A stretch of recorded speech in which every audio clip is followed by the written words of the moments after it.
السلام عليكم ورحمة الله تعالى وبركاته. شكون هو المتسبب الأول في الحزن ديالنا؟ كاين واحد الحقيقة قاصحة ولكن ضروري نواجهوها. أغلب الحزن اللي كنعيشوه ماشي جا من الناس، جا منا حنا. ماشي حيت الناس ما كيغلطوش، ولكن حيت حنا كنسمحوا للحزن يدخل ويستقر في قلوبنا.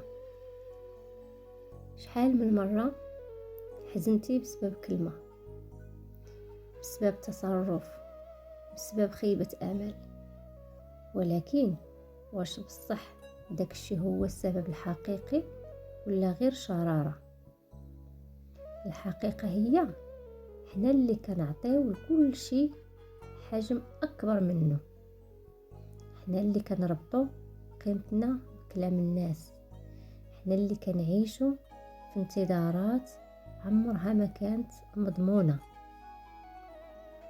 كنحزنو حيت كنقولو خاصهم يفهمونا. كنحزنو حيت كنقولو ماشي هكا خاصهم يعاملوني.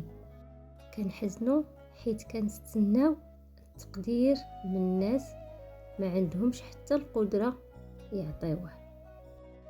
وكننساو اهم حاجة، ان الانسان الوحيد اللي خاصو ما يخذلناش هو حنا. كتعطي قيمة لواحد ما كيستاهلهاش ومن بعد كتقول جرحني. كتتعلق بواحد بلا حدود ومن بعد كتقول خلاني. كتسكت على اشياء كتألمك ومن بعد كتقول عييت. الحقيقة اللي كتوجع ماشي كل مرة الناس هما اللي كيسببوا لنا الحزن.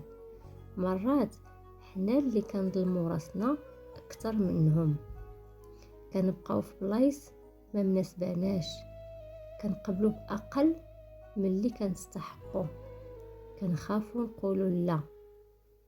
كنخافوا نخسروا الناس، ولكن ما كنخافوش نخسروا راسنا.